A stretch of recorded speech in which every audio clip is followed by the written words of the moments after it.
I like the music. All right, we got some volume. So, good afternoon, everybody. Welcome to Grief Symposium. This is, go ahead and clap for that. Yes, this is June. Can y'all believe this year is halfway over? 2024. So we definitely appreciate those of you who are here for the very first time. And as she talked about, Marie said we are not the traditional grief support group. Now you see Kleenex boxes on the table because we do welcome tears. We do allow you to cry because crying is a part of the healing process. But most people think that we cry the entire time. And we don't. Why? Because I want to ask a question of all of you. Everybody's here for a death loss. Is that right? Anybody here for any other kind of loss outside of a death? Yeah, me and you. That's right. Besides, okay, alrighty. So, after that loss that you had, especially if it's recent, for those of you who are new in your grief journey, have you smiled or laughed about anything since that loved one died or since you had the loss? Everybody's nodding their head, absolutely, because what is that? That is what we call an indicator of life. So you will survive this process. Now you're going to have some pain throughout the process, but the fact that you are able to smile about some things. And listen, let me tell you, it is okay to smile. Say that, it's okay for me to smile. It's okay for me to smile. It is okay for you to smile because some people feel guilty during their grief process. Especially if it's a death loss, they're smiling, they're laughing, they're having fun while their loved one is deceased. So you feel like it's not okay for you to smile, but it absolutely is okay. Okay? So we welcome you to our Grief Support Symposium. We're here every month, every fourth Sunday. And this month, again, we're talking about coping mechanisms. We appreciate, again, those of you who are here for the first time. And we appreciate those of you who we call frequent flyers. You come every Sunday. So let's clap for each other. For our participation. And we are live, so we are glad for those of you who are streaming live with us. We appreciate you for tuning in as well. We appreciate that. So one more thing before we get into what we're going to talk about today. Would you help me appreciate Barry and Marie Franklin for providing this support? Absolutely. With the celebration of life. And for those of you who don't know what that is a funeral home, and they provide grief support not only to the families that they serve, but to anybody in the community. So you can invite them out and tell them to come here at 3:30, okay? So, to our new people, every month we start out asking, what have you done to take care of yourself since I saw you last, okay? Because we have to be an active participant in our own health, okay? So you don't have to share anything this time if you don't want to. You can wait until next month, but I want you to make sure that you are taking care of yourselves. Did you know that you're taking care of yourselves when you come here? Absolutely you are. This is a part of your recovery, okay? When you come here, you get tools and you go home and you apply the information. So I'm going to open the floor. What have you guys done since I saw you last? Tell me some things you've done to take care of yourself. And don't everybody talk at one time, all right? So you can raise your hand and you can start talking. Yes. Sleep. Come on and clap. She said sleep. I love that. Listen, that's it. Sleep. When you're in grief, sometimes you don't get sleep, do you? It is hard to go to sleep at nighttime, so I'm glad that she was able to get some sleep. I am learning on this journey, that sleep is almost at the top of the list, right under diet and exercise. I thought diet and exercise, but the older we get, your sleep is valuable. It is priceless. So if you're having sleep disturbances, which is normal during your grief process, but as you do the work to heal, you should pass through that, because every one of us should be getting to what we call the rapid eye movement stage during our sleeping. That's where we're at our deep sleep, and that is where our bodies are restored, okay, rejuvenated overnight. Our organs get to rest. This is why they tell us not to eat after a certain hour. Okay, they teach us, and I understand that now. I didn't believe the folk. I didn't believe them when I was young. I'm like, they don't know what they're talking about. Now I understand, because my liver, I need my liver to work right. I need my kidneys to work right. So when you eat after a certain hour, like 7 or 8 o'clock at night, guess what? You lay down and go to sleep, but your body's still working. because it has to digest that food, and if it's still working, you're not resting, you're not sleeping. And then you get up and the cycle starts over and over and over again. So good for you. Good for you for sleep. Anybody else? What have you done since I saw you last? Over here and then here. Yes. To Spain. You went to Spain. Yes. Y'all clap for her. That's on my list. That's one of the places I want to go. Absolutely. Traveling, believe it or not, is also at the top of the list when you're in grief. People start traveling. I encourage you to do so. Just know that now, don't become what I call a perpetual traveler because you're escaping your pain. Okay? So I encourage people, when you travel, you need to come home and create an oasis at your home. So good for you for traveling. What'd you do? Met with a nutrition consult. I want to come hug you. I can't right now because I'm on camera, but I'm going to hug you afterwards. Y'all clap for her. She met with a nutritionist, a counselor, to help her with her food. Say this: food is my fuel. It is very important when you're on your grief journey, paying attention to what you eat. When I'm working with people, especially in the beginning of their journey, I don't talk about the food. You know, I ask them, how you feeling? Have you been to the doctor? Have you had your blood work? And some of them said, I was here for grief. Why are we talking about that? I said, because your body holds your emotions, which are on the inside. But as you matriculate through your journey, we need to address that nutrition because it's going to help you. Okay? It's going to help you feel better. So good for you. I encourage a lot of people to do that. And in addition to doing that, I encourage a lot of you to take a food allergen test. Write that down. Your food allergen test. I've seen it at Target. Target has, if you go in the section, the pharmacy section, they have these tests, DNA tests. I've seen it there, food allergen test. I got mine from your doctor. You can go to your doctor and say, hey, I want you to test me for food allergen. Okay? Why am I telling you to do that? Because many of us are consuming foods that we are allergic to. Right? I've shared with you, those of you who have been here before, about gluten and how my system can't handle that. I'm allergic to that. Now, when we don't understand something, we don't understand, right? So I thought being allergic to something means that you break out in hives. So the doctor said, you're allergic to gluten. I said, well, I'm not breaking out. I'm not itching. I did not know. He said, ma'am, that's not how that works. When you eat gluten, your body swells. And I feel fatigue. So I want you all to start paying attention to what you put in your mouth. Like I ate meat. I haven't been eating meat a lot. But I ate meat last night and I ate meat today while y'all were in church. Praise the Lord. I ate some of that good old barbecue. But guess what? I can see a difference in my body.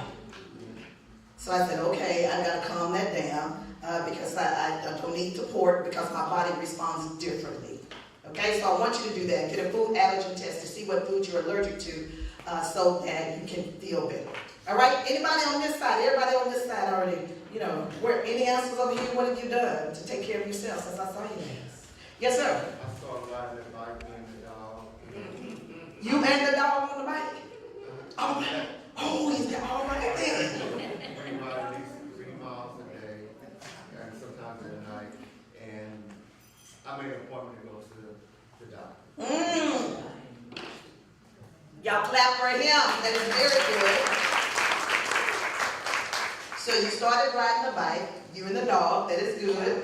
And then you made an appointment to go see the doctor. Very, very good. Good for you. Anybody else? Yes. I started back walking finally. You started back walking? Okay. I cleaned up, built. I have help from a doctor. Cardio was in my business. Come on, y'all clap for her. She's got a clean bill of health. And this is what we want. Absolutely. Good for you. Good for you. All right. Anybody else want to share what they've done since I saw you last? So, for me, what have I been doing since I saw you last? I've lost some inches. What were they doing? Listen, he didn't do it. I had to do it. He said, I'm giving you power to tread over serpents and to lose that weight. Amen. You need to do it. So I changed my diet, and I can really tell the difference. I have more energy, and I've tried on 3 dresses that I held on to since 2012. I was holding out. I said, Lord, I want to get in that dress. It is so cute. Please. And it's been hanging in my closet since then, 2012. And I just tried it on because I'm cleaning out my closet now. And I said, well, let me just try it on before I, bless somebody with it. And it can't, because see, originally it wouldn't come up over here. It would come up over here, and it came up, and I said, what you say? Why am I telling you this? Because I didn't think I had lost anything, because I was looking for pounds. I wasn't losing. Every time I got on the scale, I'd get off, as the old saints say, I would be disencouraged. I was like, look, this ain't working. But it was working, okay? Because it was not the pounds that I needed to be paying attention to. It was the inches. So I've lost some weight. I'm still monitoring my blood pressure. You remember last month when I told you that I found out the high blood pressure medicine that I was taking was impacting my kidneys and causing me to go into kidney failure. Pay attention to your prescribed medications that you're taking, okay? I'm not saying don't take them, but you want to pay attention to them. So when you go to your doctor and ask for your blood work, say, can you check my liver? And can you check my kidneys? All right, I got a nurse over here. She's nodding and giving me the go ahead that this is true. Because the doctors are not going to tell you that. They're not going to ask you. They're going to put you on this medication, okay? And I'm an advocate for medication. I know some of us need it, but you want to be aware. So I am transitioning from blood pressure medicine that's prescribed to natural medicine or what they call holistic supplements. And I have been off the prescribed medication for 3 weeks. Y'all clap for me. So my goal is to come off of that medication. And so far, so good. It is absolutely working. What else am I doing? I'm taking care of myself I'm resting intentionally. I am resting intentionally, okay? So a lot of them don't see me. I used to come, I've been coming here for like 11 years, 12 years, and we go to church on Sunday. Well, they go to church now. I don't know. I don't go to the church building, but I go to Bedside Baptist. And what I had to learn just this year, that when my doctor put me on a sabbatical, he said, you're going to have to rest more. Because of the type of the work that you're doing, you're constantly under stress. And it's not even your stuff. You're dealing with other people's stress. So because of the work that I do, I must be intentional about carving out certain times where you must be still, where you must lay down. So I'm doing really, really good with that as far as my rest and setting those boundaries with that. And I'm really excited about that because it took me a while to do that. And then the last thing I have done for myself is I'm at the end of my decluttering. I've been decluttering internally, mentally, emotionally, physically with the body, and I've decluttered my home. That was a task. Oh my God. I mean, if it wasn't nailed down, I threw it out. Like, it's got to go. And I ended up finding some things from my parents who died years ago. Mom died in 2006, Daddy died in 2010. And I found some things that I still did not need. I kept a few items, but I found some clothing. I'm like, why is this in my closet taking up space? It is doing nothing. It serves no purpose. So I actually threw it out. So that was very, very helpful to me. You will be surprised as you declutter your space how it will help you mentally. Some of us are stuck in anxiety and depression because of the clutter that's around us, the physical clutter. It could be mail, a lot of papers, if you have a lot of papers around you. I see something over here in the corner, they like, oh Lord, I got a lot of papers. I need you to open the mail or throw it away, whichever one you're going to do. But you need to clean all of that to help you. Y'all are so funny. Yes. I did what? I did. That mail is something else. It really, really is. Yes, the mail is something else. The mail is something else. Thank you for your honesty. I'm so honest today. I'm still working on my decluttering. You can work the mail section first. Start there, absolutely. So that's it with the decluttering because it can be so much and you get overwhelmed. So this has taken me months and I've just gone room by room by room.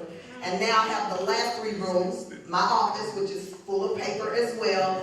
It's been hard to get to it, but I'm going to be done by this Friday. I am going to be done with that by this Friday because what you don't know is that's impacting you again mentally in your subconscious. And this is why a lot of you can't sleep, you can't rest, because you think you're asleep and you're not, but your subconscious knows, I need to get to this over here. Okay? So all of these things are going to help you on your grief journey. I think I hit a nerve right there. So your homework. Yeah, he said, leave me alone.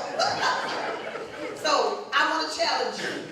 The challenge is, all right, we got 6 months remaining. We starting July 1st. I need y'all to write this down. Everybody just look at me like, what is she getting ready to say? We're going to have a decluttering challenge for the last 6 months of the year. You're going to go into 2025 just free. Oh, yes you are. You're going to be free. You need a declutter challenge. So between now and the 1st, figure out whatever you need to declutter. If it's in rooms, whatever, your garage, and write it down. And then you're going to go and you make your own plan because you got 6 months. So that's no pressure. That's plenty of time to do that. Doing before and after pictures. Oh, come on, Anthony. He said before and after pictures. Write that down. I need you to take pictures of before. I got mine. I'll show you mine. It was a hot mess. I'm like, Lord, how did I even live like this? Cleaning is the next to godliness. I don't think that's a scripture, but I heard somebody say that. Old people say, honey, God don't live here.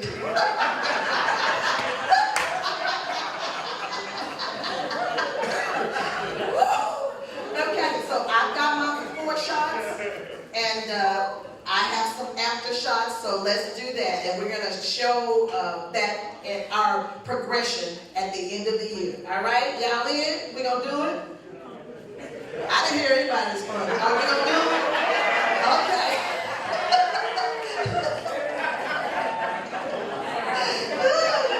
That's right. You're going to be so glad you did. You're going to be so glad you did. Because order just really does make you feel better. The places that I have already decluttered, it feels so good that I go back to that room all the time and I look at it and I'm like, oh, look at that order. Oh, look at that. And don't get like that again. You're exactly right. Hey, however, he said, can you call Molly Mays? Yeah, you can call Molly Mays to help you. Some of us need that. Okay? But the whole point, Molly Mays can't do it all. Because if Molly Mays do it, then you'll be right back. Because really, believe it or not, this is a mental exercise. Because all healing and recovery starts right here. If you want to get out of debt, guess where it's going to start? Right here. If you want to lose weight, right here. If you want a positive marriage or relationship, it's going to start right here. Okay? It's going to start right here, so you have to participate in it. All right? So last month we talked about how grief impacts our relationships, be it our family relationships, our work relationships, and the homework assignment was just to apply one of the things off of that particular list as far as your relationship. So we hope you got a chance to do that. Let's go into today's lesson. We're talking about coping mechanisms. Coping mechanisms, okay? In the grief process. Down at the bottom it says, behind every mask there is a face, and behind that, guess what? It's a story. All of you look great today. Even though I can't see those of you who are streaming live, I'm quite sure you look great. Even if you're sitting up in the bed watching us today, I know that you're looking great, okay? But guess what? What's your story concerning your coping? Because we look well on the outside, you look put together, you look as if everything is going well for you. But I want to know, and I want you to ask yourself, how am I coping? Okay, how do you cope? Do you cope in a healthy way, or do you cope in an unhealthy way? Let's go to the next page. Next page there, it talks about loss, and this is a good recap for those of you who have been coming, because the mother of all learning is repetition. So you want to change a behavior, you want to do a repetition of whatever it is that you need to do. You need to speak it. That's why the word tells us, again, out of the power of life and death is right here in your tongue. Okay, so if you don't want to see something happen, then don't speak it. But if you do want to see something happen, you want to speak it. So this is why every month I'm telling you what the definition of grief is, and I'm telling you what the definition of mourning is, because I really want that to become second nature to you. I want it to become second nature to you. Why? Because we're changing your brain and how you think. Okay? You want to see something different in your life? Change your brain. Did you know that you can do that? You can literally, research shows, neuroscientists teach us that you can change your brain. Okay? How do you do that? You change it by the way that you think. Okay? You change it by the way that you think. So what is loss? It says loss is a unique experience, and it's important to understand what grief looks like for who? For you. Because how it looks with one person, it may look totally different with another person. Just because the person is laughing doesn't mean that they're not hurting on the inside. They're just using humor as their coping mechanism. Okay? So grief is what? For our first timers, it's an internal, emotional, and chemical response to absolutely anything. This is why I asked in the beginning, is everybody here because of a death loss or a non-death loss? Anytime you have loss, guess what? It opens the door to grief. And every loss demands a response. Can you say that? Every loss demands a response. So I encourage you to respond to it versus reacting to it. Meaning just lean into your grief. Is it painful? Heck yeah, it's painful. That's why a lot of people don't want to deal with it. But it is certainly useful for you to work through this process, because if you don't do it now, you're going to do it when you get older. It was a lady that reached out, 74 years young. She reached out on social media the other day, and she said, is it possible to be grieving and not even recognize it? And before I could even respond to her, she responded in telling me her story.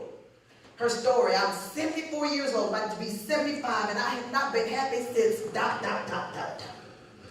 And so I said, yes, ma'am, it is possible to be grieving and not even know it. Okay? So we don't want to be 74, 80, 89, 92, not dealing with our stuff. So grief, again, is what happens on the inside of you. And when we talk about chemical, that means the cortisol, norepinephrine, adrenaline, all three of those are what we call stress hormones. Cortisol is a stress hormone. But all three, again, are negative. They keep us in survival mode. And a lot of us don't even recognize we're in survival mode because we're used to carrying all that stress. We're used to feeling this way, thinking that it's normal, and it's not. Okay? So that's what grief is, and what is mourning is the external response of grief. So when you're actually crying, you're actually mourning and not grieving. Okay? So a lot of people will say, you may have said this yourself, everybody grieves different. Truth is, no, everybody grieves the same because it's an internal response. We mourn differently. That's what we do differently. We mourn differently, okay? So look at coping skills. It's our thoughts and actions. You want to underline that. It's your thoughts and your actions used to respond to events that may cause distress. And it's learned from, underlined, influence and experience. So how you cope is a learned thing. And when do we start learning? When we're kids. We think it's cute when the little baby is talking back. Let that little grow up. Okay. And you say, it's not cute anymore. That was a learned behavior. Okay? So coping skills are thoughts and our actions used to respond to events that may cause distress, learn from influence and experience. These strategies, meaning your coping skills, manage emotions. So while coping skills may not resolve the situation, they can help you manage how you feel when you're in it. So many of us are wanting to relieve the pain or come to resolve in a situation. A lot of times you're not able to do that, especially in the beginning of your grief journey. But you can find some peace in the midst of that. So that's what coping skills will help you do. Now, my question to you, how do you cope? Is it healthy or unhealthy? I want you to ask yourself that. Not all coping skills help positively relieve distress. Listen to this. Unhealthy coping skills may delay, underline delay. So when we have unhealthy coping skills, it delays us, the process, or it jeopardizes your safety. Listen, not only of you, but it could be for other people. So who is having to pay the price for your undealt with grief. People that are next to you, your family members, your friends, your co-workers, okay? So we have avoidant versus active coping skills. So these are two types of coping skills. I want you to see where you are. Initially, you cope with grief using, again, we talked about those familiar coping strategies, okay, to manage your distress. What is active coping skills? This is addressing the source of emotional pain with thoughts or actions that change the event, or it will change your perception about the event, okay? An example of an active coping skill would be seeking help to navigate your grief, or coming to grief symposium on a Sunday afternoon when you could be at home asleep, rested. Ain't nothing like that Sunday afternoon, right?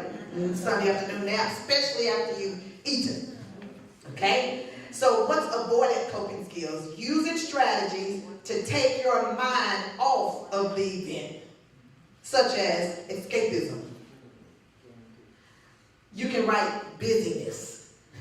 Some of you just keep busy, going, okay? So what's an example of an avoidant coping skills? Alcohol, drugs, food, okay? My go-to when I used to get stressed was cherry Coke and lime and chips, Lay's lime and chips. I did that when I was married, and he knew.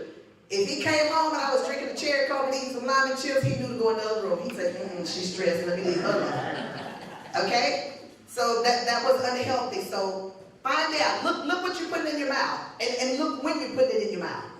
Are you going for, sweets? That was one of my go-tos as well, to find out what you're putting in your body. So the goal of active coping skills during your grief is to do what? To reduce or manage. Reduce or manage the negative emotions and thoughts that accompany it, okay? So we don't want you to get into an anxiety attack or panic attack. We want you to ward that off. And so when stress does come, and it happens on our grief journey, it won't take you down the rabbit hole like it normally would. That's the whole goal of coping skills. Okay, so when people said I had a hard time and this was rough, and I asked them, how'd you cope? How did you come out of it? What did you do? Well, I sat still and I started deep breathing. That is good. Or I went outside to get some sunshine. That is good. You have to do something to pull yourself out. To pull yourself out of it. Okay? Let's go to the next page. Now, some people think that coping skills and self-care are the same. They are not. Okay? Self-care is a way of coping. So you hear a lot of people talking about self-care now since the pandemic came. Right? We've got self-care help all over the world. So self-care is a coping skill that helps you manage emotions and allows you to do what? Be proactive rather than reactive. So we want you to be proactive, to think about, what could possibly come ahead. Let me go ahead and get these coping skills together so when things do happen, this is how I'm going to respond proactively versus reacting. So self-care can involve, you've heard me talk about journaling. How many of you actually journal? Journaling is something that you do. Okay, not one person in the room journal. Okay, good. Oh, thank God for the one. All right. I want to encourage y'all to journal, those that don't. Now, journaling can be challenging because it's going to connect you with your feelings and your thoughts. This is why a lot of people don't do it, because they don't want to think and they don't want to feel. But journaling is a way of mourning, but it's also, I like to call journaling mind dumping. Okay? There's more room on this paper to get all of that stress out of here and put it on here. And I had one person say, what if I don't want my wife to read what I'm writing? I said, you got a good point there. I didn't realize it, so he bought a journal with a lock on it. Now, most of us are old enough. Do y'all remember diaries back in the day? They used to be really small. They still have those. I didn't even realize that. So if that is your concern, that you feel like someone will invade your privacy, get a journal with a lock on it. Okay? But I promise you, I had one young lady who's a millennial. And they like to put everything in digital form. I don't even think they know how to write in cursive. They just use it. They text it for everything. And she said, well, I do journal in my phone. I said, you can keep doing that, but I need you to write it out as well. Okay? I said, please, this is a part of your homework. Again, because this helps you. There's a connection between your brain and your body. When she came back the next 2 weeks and she said, oh my God, Dr. Cunningham, you're so right. It was so hard for me to actually write because I had to feel what I was writing about. Okay, so you want to try journaling, and you don't have to journal every day. You don't have to journal a thesis. Just get out of your head. Today was a good day. You don't have to just journal bad stuff. That's what most people think journaling is. It is not. I journal what happened every day for me, and sometimes I don't get to it. Sometimes I do. I try to say, oh, this happened. This happened. And the journal is a good resource for you to go back to look at. Okay? I remember when I was first wounded by that divorce, and my journey was a hot mess then. Oh, I was scribbling all over the place. I said, oh, I was an angry black woman back then. So it's totally different, my journaling today, because I'm at peace now. Okay? So you do your journaling, and there's exercise, and we've kind of talked about that. We want you to move that body. Why do we want you to move that body? So you can have the release of the good hormones. The dopamine and the oxytocin and the serotonin and all of that.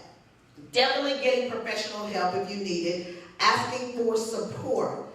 Because a lot of times in grief, we wait, and we have an expectation of others that we think they should be there to support us. And some of them should be. But the truth is, a lot of people don't know what to do with you now, because they haven't dealt with their own grief issues. So it makes them feel uncomfortable. So what do? Avoid you. Okay? But seek out that support and ask for it. Say, hey, I really need it. I really need this support. I really need someone to help me with this. Ask for it. Going to the doctor to get that checkup. We kind of talked about that already. Practice relaxation techniques such as the breathing or imagery, just sitting and thinking. Okay? Listening to music and focus on your senses. Your sight, your hearing, your smell, and your touch. Now, for some people, sitting and thinking is overwhelming because the mind is all over the place. And if that is the case, you're probably dealing with anxiety. So you certainly want to use and find coping mechanisms to help you calm your mind. Calm your mind so that anxiety won't take over you. All right?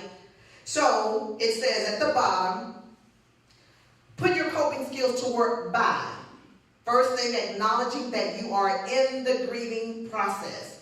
Many people ask me, how do I start working through your grief? The first thing you have to do is acknowledge it. Acknowledge where you are. It sounds so simple, but many of us don't even acknowledge I'm in grief.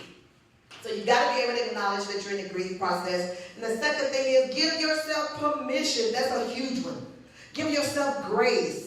I've been in this industry, in this ministry for 35 years, but I've only actively been applying it for the last 12. Okay, last 12. And now I give myself grace. Now I give myself space to make mistakes and to do all of those things and know that, girl, you're human and you're just one person. You want to develop the habit of prioritizing. Somebody needs to underline that because everything is a red alert for you. Everything's got to get done right now. Today. If that's you, that means you got a little bit of anxiety going on. Prioritize the task in order of importance and be realistic. This is where I used to mess up. Because I would put 10 things on a to-do list in one day. That is unrealistic. That ain't happening. And then when I wouldn't get to all 10, then by the end of the day, I was feeling bad and I'm all depressed because, girl, you didn't do all the things you had on your list. Well, you had too many things. You had too many things. So find one, maximum 3 things. Okay? Maximum of 3 things per day, and you can check those off. Okay? But be realistic with that. Limit your expectations of others. We kind of just talked about how some people don't have the capacity. I remember when my dad died, and my best friend at the time, I didn't see her at the funeral. Well, when you're in grief, you don't see half the people that come up and speak to you and say, I'm so sorry for your loss. Because you're in grief. They said, I was there. You weren't. I came up and hugged you. You did. Well, I didn't see her because she didn't come up and hug me. And so I thought in my brain, you didn't come to my daddy's funeral. How are you going to be my best friend if you weren't at my daddy's funeral? I ate her up one side down, I chewed her. I mean, I spit her out. And she just let me talk. That was the grief. And I said, well, tell me something that happened at my daddy's funeral that only you would know if you attended. And she told me, I said, well, okay, I'm sorry. That's my grief talking. But again, I put too much of an expectation on her to be there.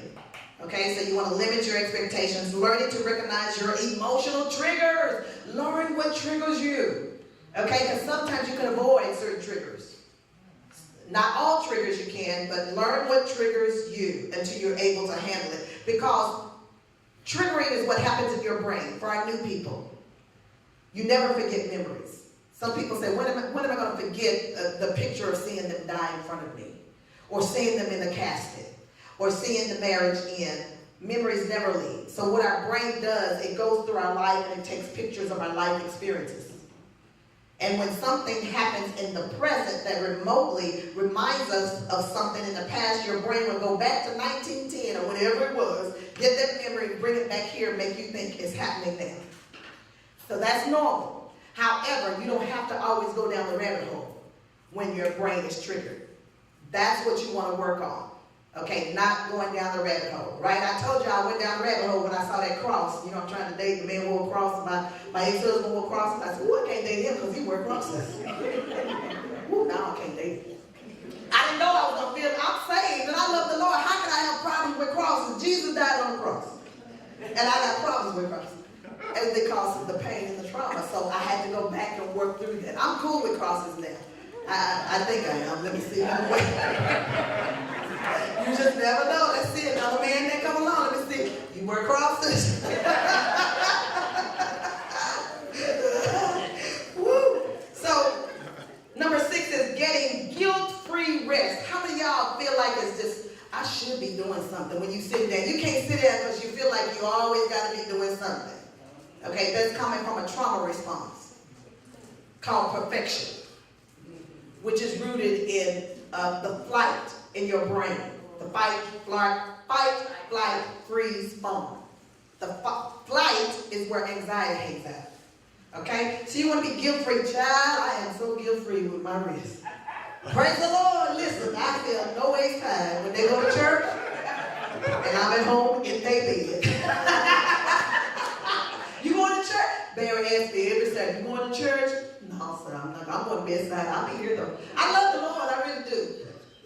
So I'm guilty. But it took me a while because I came from a traditional church and traditional teaching. It was really religious, okay, versus right relationship with God. And even when I went to my new church, God sent me to the new church, it was hard for me. It was hard for me, okay? So, but I got it down now. Listen, I got it down.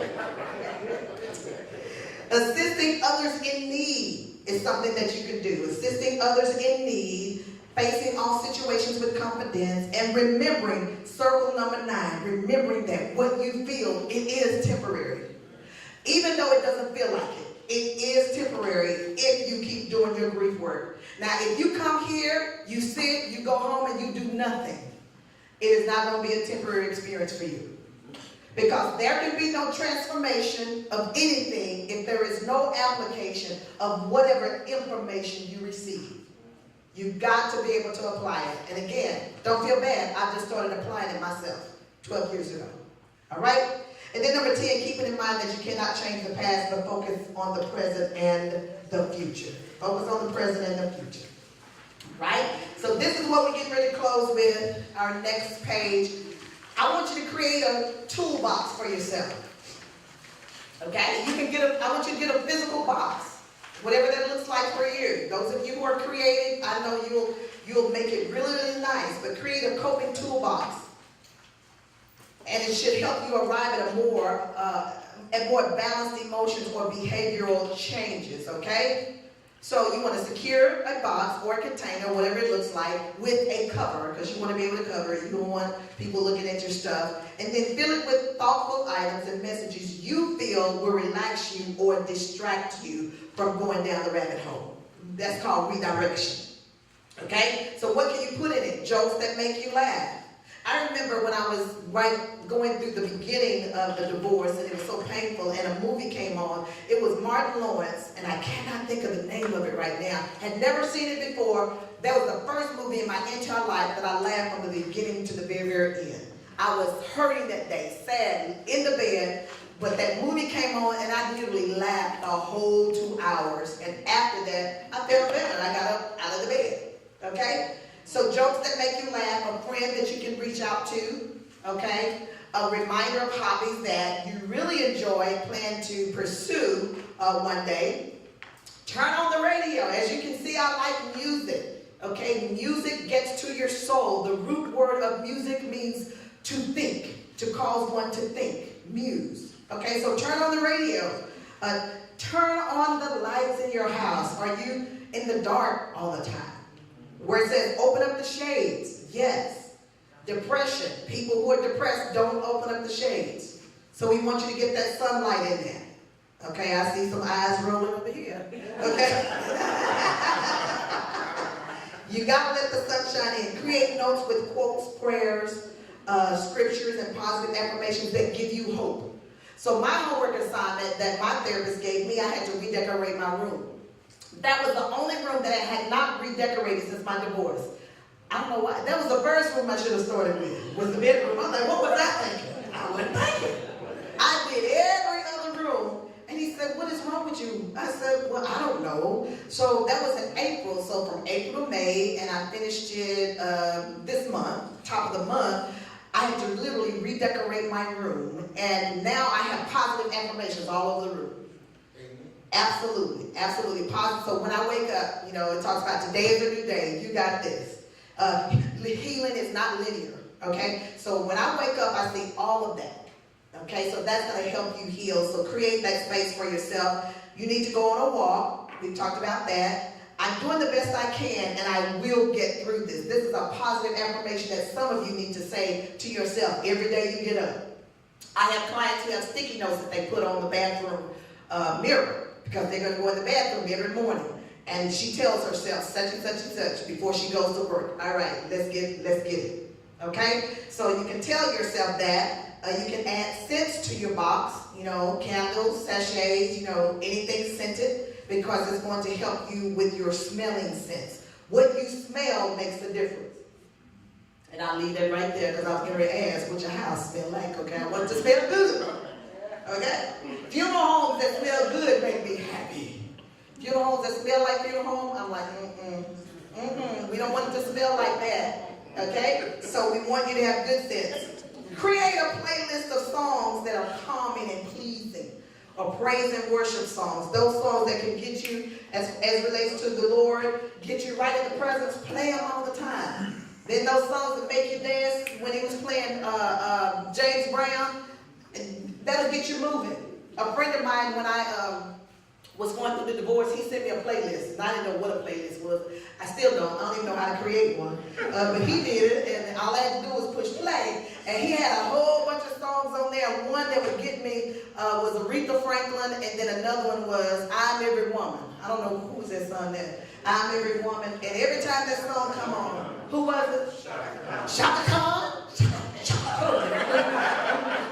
It get me going every time.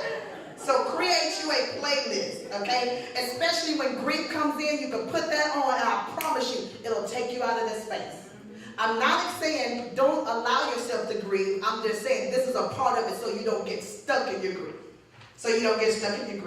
Items you hold or rub in your hands, such as stress balls, silly putty, stuffed animals, lap blankets, all of those will be helpful for you in your coping. And pictures of your loved ones, your pets, places you've been, coloring books. Adult coloring is the new thing now that a lot of people like to do, drawing, materials, watercolors. Main thing is just be creative with your coping tools, and to reach for your toolbox when you notice that your stress levels are starting to rise.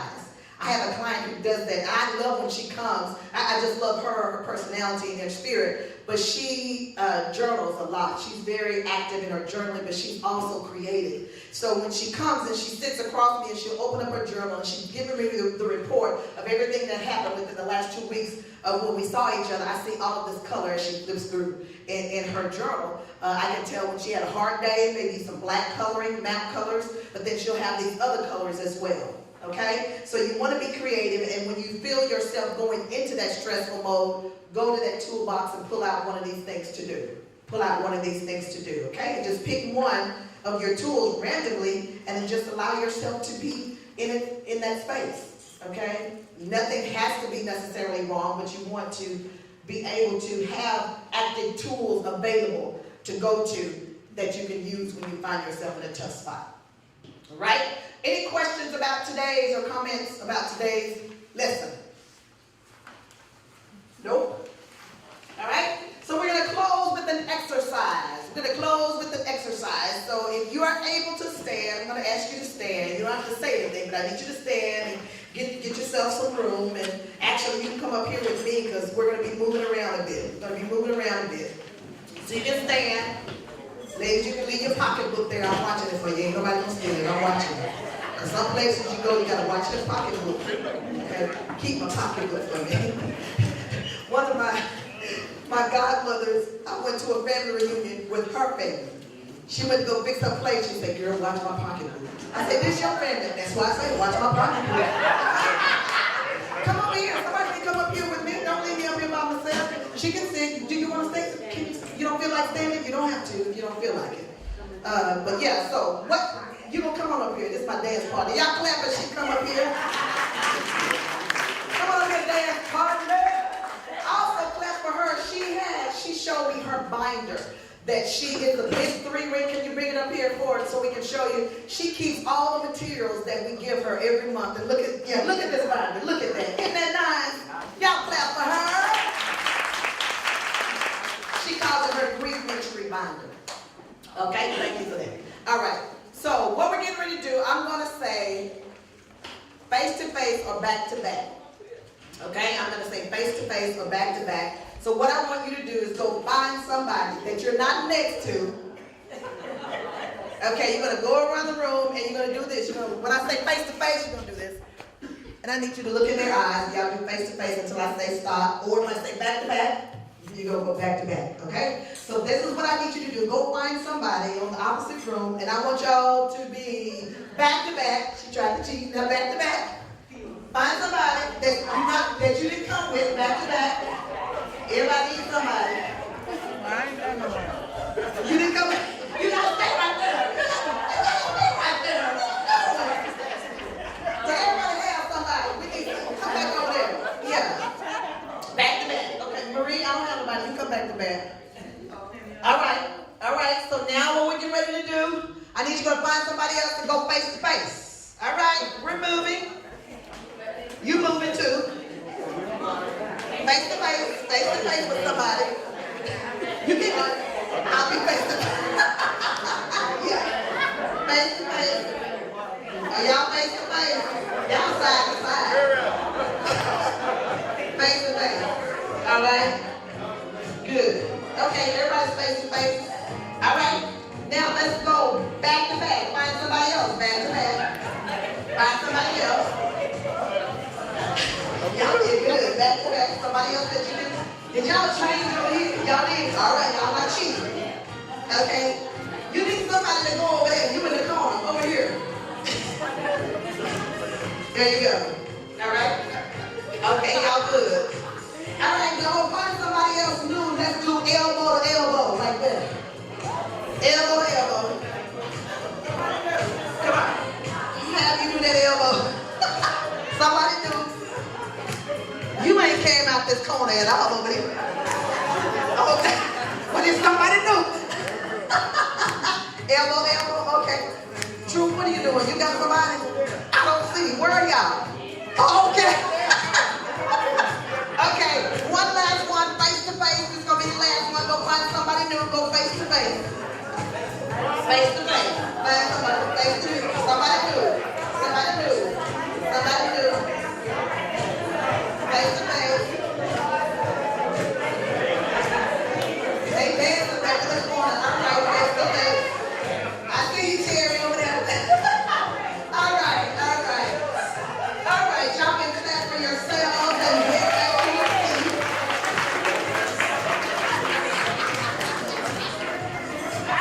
That's right. Ain't no stopping us.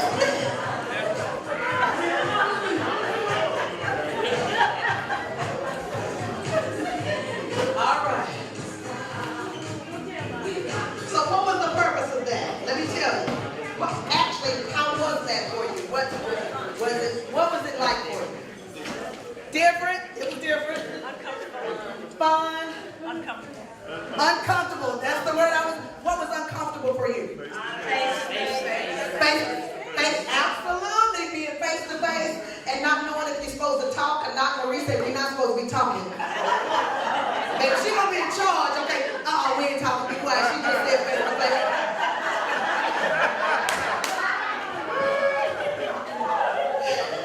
But you had to get out of your comfort zone, didn't you? And you had to go find somebody new that you're not familiar with. What was the purpose of that? That's what coping mechanisms are like. If nothing changes, nothing changes.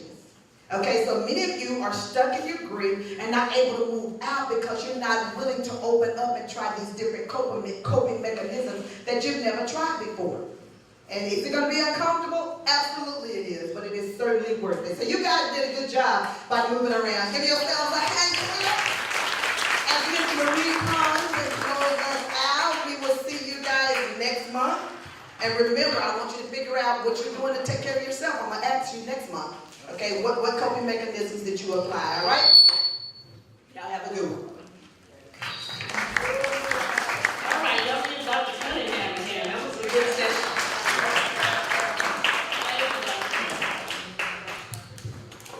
Yeah, mine.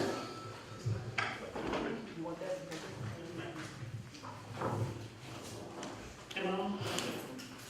Okay, to close out today, we're just gonna close out. His church announcements. I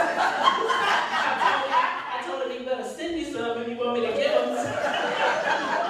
Mr. Franklin is recovering. He had his knee replacement, his second knee replacement. So we went to service this morning and he was kind of tired out. So he said he wasn't gonna make it this afternoon, but thank everybody for coming. We hope to see you next month. Before we close out, Cousin Catherine, you want to come up and give them some information on what you have?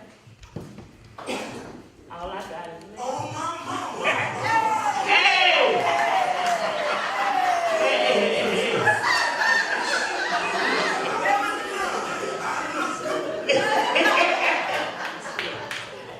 I'm Catherine Cunningham. Marie is my first cousin. Bless her heart. Bless her heart. Amen. I just want to say that I am a pre-need agent. Sister Barbara Washington, let me apologize to you publicly because I have not gotten with you like I need to. Amen. I want to apologize in front of everybody. Amen.